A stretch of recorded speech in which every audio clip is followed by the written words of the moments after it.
안녕하세요. 주돈입니다. 11월 2일 방송 시작하겠습니다. 저는 오늘 포지션을 어떻게 했느냐? 또 팔았습니다. 팔 기회를 줘가지고 너무 좋았습니다. 오늘 잔고는 레버리지 25%. 오늘 새벽에, 내일 새벽인가요? 오늘 새벽인가? 하여튼,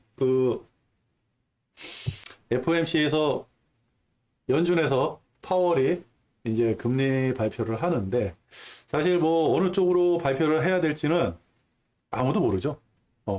방향은 있는데 하고 싶은 마음은 있는데, 그죠? 제가 원하는 방향은 있는데 그 방향대로 따라주지 않을 것 같아가지고 비중을 좀 축소했습니다. 근데 만약에 아주 비둘기파적인 발언이 나와가지고 선거에 유리하게 작용을 하면서 주가도 좀 상승을 시킨다라고 한다 그러면 뭐 내일 다시 들어가도 되죠. 그죠? 그렇다 그러면 랠리가 적어도 선거 전까지는, 다음 주까지는 랠리가 펼쳐질 거니까 땡큐. 그럴 때는 레버리지를 과감하게 또 때려 박도록 하겠습니다. 근데 아닌 것 같기도 하고 모르겠어요. 그리고 방송 시작하기 전에 유튜브를 보다가 제가 하고 싶은 얘기를 요 유진 투자증권의 강현현 이사 이분이 얘기를 하시더라고요. 요게 연합뉴스경제 TV, 그죠? 여기서 나온 거니까 여러분들이 요거 한번 찾아가지고 요 방송을 한번 보십시오.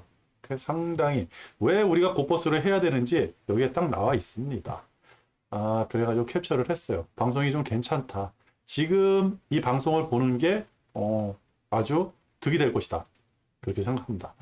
그리고 오늘 뭐 볼 것도 없죠. 그리고 이런 뉴스가 있어요. 이거 좀 크게 해야겠네. 야. 이게 무슨 뉴스냐면요. 이투데이에서 나온 뉴스인데요. 왜 인플레이션이 꺾이지 않느냐?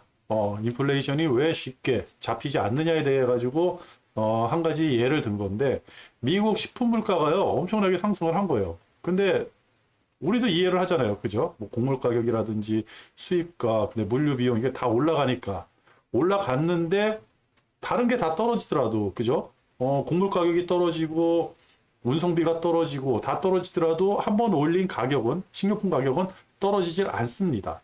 우리도 라면 가격을 인상을 했잖아요. 그죠? 그리고 외식 물가라든지 모든 가격이 다 인상이 돼 있는데, 그게 뭐 원자재가 잡힌다든지 아니면 물류비가 잡힌다든지, 그죠? 아니면 인건비가 잡힌다든지 해가지고 그 가격이 떨어지느냐? 안 떨어져요.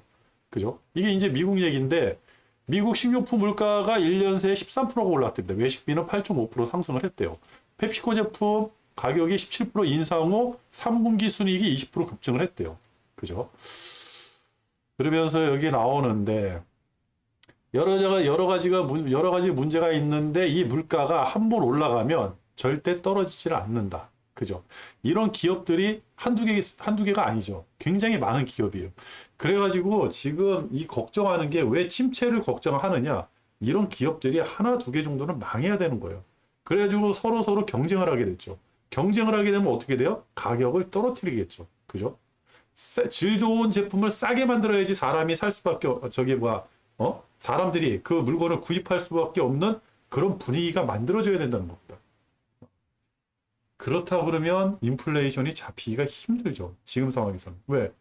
솔직히 여러분들도 아시겠지만 배달 음식이라든지 아니면 밖에 나가서 사 먹는 음식, 예전보다 가격이 더 올라갔는데 질은 더 떨어졌어요. 요새는 진짜 배달 음식 시켜 먹지를 못하겠더라고요. 이런 얘기 하기는 뭐하지만 닭도 작아졌어요. 치킨. 가격을 안 올리는데 닭이 작아졌어요. 질이 떨어진 거죠. 그렇다 그러면 이게 서로 이제 이제 치킨으로 대비한다 그러면 굉장히 많은 업체들이 있잖아요. 치킨을 만들어 가지고 배달하는 업체들이 많이 있는데, 이 중에 한두 개는 망해야 돼요. 그리고 이 업체들이 힘들어야 돼요. 그래야지 가격 경쟁력이 붙어야 돼요. 그래야지만 질 좋고, 지금 가격은 떨어지기는 힘들어요. 치킨 2만 원, 치킨 한 마리 2만 원 절대 안 떨어질 겁니다. 대신에 닭이 커져야겠죠. 이런 시기가 와야지만 물가가 잡혔다라고 얘기를 할 수가 있는 거예요. 그렇게 될 때까지가 굉장히 힘들죠. 진짜 뼈를 깎는 그런 고통이 있어야지만 이게 되는 겁니다. 이 뉴스가 바로 그거를 얘기를 해주는 거예요. 한번 올라간 물가, 우리가 마트라든지 이런 데 가서 사는 물가는 다 올라갔어요. 이 가격은 안 떨어진다는 거죠. 근데 이 가격이 언제 떨어질지는 우리가 한번 고민을 해봐야 된다는 거예요. 그래서 이 뉴스를 하나 가져왔습니다. 그리고 몇 가지 뉴스가 있어요. 이란이요. 지금 이란 내부적으로 여러분들 다 아시겠지만 히잡 문제 때문에 굉장히 소요 사태가 일어나고 굉장히 큰 문제가 있어요. 그거를 외부로 돌린다. 전쟁을 일으킨다. 그래서 사우디를 침공한다는 경고가 나왔어요. 미국에서 나온 거거든요. 그리고 S&P에서 크레디트 스위스 이거 뭐 괜찮다 그랬잖아요. 신용등급을 한 단계 낮췄어요. 신용등급을 한 단계 낮췄다는 건 뭡니까? 그죠? 근데 이런 기업들 있잖아요. 뭐 도이치방크라든지 크레디트 스위스 뭐 이런 기업들이 러시아하고 관계된 업무들을 굉장히 많이 하는 그런 은행들이거든요. 도이치방크도 굉장히 힘들잖아요. 그죠? 그런 은행들을 건드렸다? 사실 이게 음모론이 있죠. 그죠? 러시아하고 거래하지 마라. 그러면서 영국, 유럽, 영국, 독일, 그 다음에 이탈리아, 이런 곳에, 러시아 의존도가 너무 높으니까 그런 거를 작살내기 위해 가지고 이 은행들부터 턴다. 그죠? 그랬다. 그리고 레고랜드발 신용경색이 굉장히 심각하죠. 지방의 중견 건설업체가 부도가 나가지고 건물을 못 짓는다. 이런 뉴스도 나오고요. 그죠? 그리고 지금 자금 조달 시장에서 채권 자금 조달 시장에서 65%? 말도 안 되게 이게 엄청나게 올라간 거예요. 이게 어떻게 됐던 간에 제가 그랬죠. 이게 하여튼 무슨 문제가 생기면 주가가 안 올라간다. 무슨 아주 작은 문제들이 어떻게 뻥뻥뻥 큰 문제가 돼요. 레고랜드는 큰 문제가 아니었잖아요. 굉장히 작은 문제. 한 귀로 듣고 한 귀로 흘려버릴 만한 그런 뉴스였어요. 아, 그런가 보다. 이제는 이런 데서 문제가 생기는구나 했는데 이게 어떻게 채권 시장을 작살을 내겠습니까? 그죠? 그럴 줄 누가 알았겠어요. 그죠? 돈을 100조를 지금 50조를 때려박아도 안 되니까 다시 95조? 95조를 또 유통한다고? 5대 은행이? 뭐 그런 얘기도 나오고 그랬는데 뭐 채권 때문에 그러진 않겠죠. 하여튼 돈으로 때려박아도 안 되는. 지금은 신용사회잖아요. 신용이 한번 무너지면 그거는 돈으로도 메꿀 수가 없습니다. 그죠? 그 신용이 무너진 게 바로 금융위기 때예요. 시스템이 흔들렸을 때거든요. 우리 지금 시스템이 흔들리고 있어요. 잘못하면. 그죠? 이것 때문에. 지금 흔들리는 모양새가 나오고 있고 많이 흔들렸어요. 치아로 친다 그러면 지금 이빨이 풍이 먹어가지고 이빨이 막 다 흔들리는 그런 현상까지 온 거거든요. 굉장히 심각하다. 그리고 중국하고 베트남하고 또 짝짝꿍이 났고요. 그러면 중국, 베트남, 러시아, 이란, 인도, 막, 미국이 지금 뭘 하는지를 모르겠어요. 그렇다. 안 좋다. 그리고, 차트를 좀 볼게요. 제가 그랬죠. 환율이라든지, 어저께 오늘도 외국인들이 5,500억 원을 땡기면서, 주가가 반등할 줄 알았더니 반등을 못하고, 그죠? 내일에 어떠한 이슈가 있으니까, 반등을 못하는 건 당연한데, 근데 지금 외국인들이 그렇게 사들일 이유가 없는 거예요. 환율 보시면 변화가 없죠. 그죠? 아직도 1,415원, 1,415원이 굉장히 낮은 가격이라고 느낄 수가 있는데, 이 정도 가격이 낮아졌다, 지금 주가에 비례한다라고 한다 보면 별 반응이 없는 거예요. 그죠? 모양새도 그렇고, 위안화, 그죠? 별 반응이 없어요. 그 다음에 엔화, 그렇게 돈을 때려받고 지금 얼마만큼의, 뉴스 한번 검색해 보세요. 일본에서 엔화 방어하려고 돈을 얼마나 많이 때려박았는지. 근데 아직도 150엔 근처에서 왔다 갔다 한다. 그죠? 그리고 국채, 별 반응이 없죠. 아직도 4%. 그리고 달러 지수가 코스피고. 달러 지수가 어디 갔죠? 여기 있구나. 달러 지수, 그죠? 별반 차이 없어요. 달러 지수가 현재 110이에요. 그죠? 110 미만으로 무너진 거 한번 봤었는데 109까지 한번 봤었는데 별반 차이 없다. 별반 지금 차이가 없어요. 그래가지고 오늘 만약에 그 연준에서 금리 발표를 하고 나서 파월이 무슨 얘기를 하고 나서 시장이 안 좋게 받아들인다 그러면요. 그러면 무서운 일이 벌어질 수도 있다. 좋게 받아들인다 그러면 그 좋게 받아들이는 게 며칠이나 갈까? 또 그 생각이 드네요. 그러면 우리 장이 오늘 어떻게 됐느냐? 뭐 별로 나쁘진 않았어요. 그냥 우리의 생명선, 그죠? 마지노선, 그죠? 아직도 견조하다.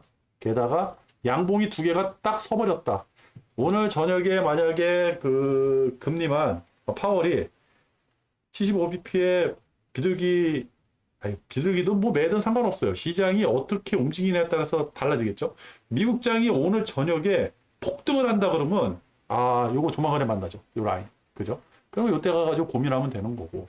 여기서 여기 올라가는데 지금 2336, 2380, 한 50밖에 안 남았네. 이거 뚫고 나가려나? 모르겠어요. 뚫고 나갈 수도 있겠죠. 이렇게. 뚫고 나가면 땡큐. 그래서 요 생명선만 좀 보겠다.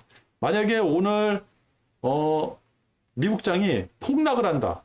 그러면 이걸 일단 봐야죠. 내일 음봉이 이 생명선을 뚫고 내려가는지. 뚫고 내려간다고 하면 곧버스 때려 박는 거예요. 초장부터 그냥 때려 박을 겁니다. 근데 이 위에서 버틴다라고 한다 그러면 조금 지켜봐야겠죠. 대신에 비중 조절을 해야겠죠. 일단은 상승은 아니다. 오늘 저녁에 미국장이 폭락을 한다 그러면 일단은 상승은 아니다. 하락을 대비해야 된다. 최대한 이게 안에서 노는 횡보. 최소 폭락. 그러면 전저까지 봐야 되겠죠. 2160까지. 그죠? 이렇게 작전을 세워가지고 가도록 하겠습니다. 그리고 어제 나스닥 지금 우리 장시에 외국인 자금이 굉장히 많이 들어오는데 화교 자금이라는 얘기가 있죠. 중국, 대만, 홍콩 이런 데서 빠져나온 자금들이 지금 우리나라로 온다.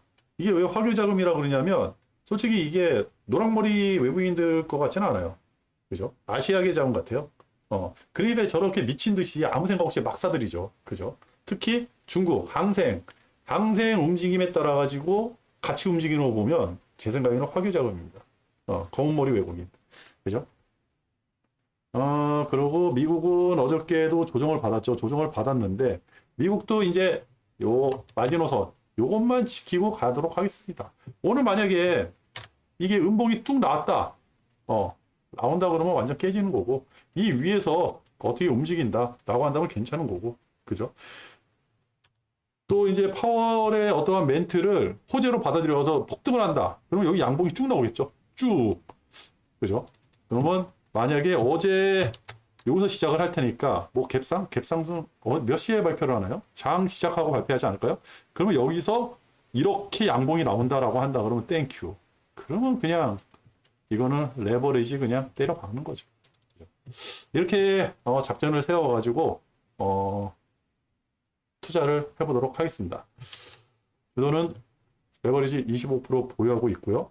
아직까지는 곧버스보다는 레버리지에 집중하고 있다. 근데 오늘 새벽에, 그죠? 3일 새벽이 되겠죠? 3일 새벽이네. 3일 새벽이요? 오늘 새벽인가? 오늘 3일인가? 오늘 2일이군요. 3일 새벽. 그렇죠? 죄송합니다. 3일 새벽에 발표되는 연준 금리, 그것만 보도록 하겠습니다. 유튜브 보면 굉장히 많은 정보가 있어요. 유튜브 보시고요. 맨 처음에 말씀드린 그 유튜브 채널 꼭 찾아 들어가셔서 보세요. 링크 같은 거 없습니다.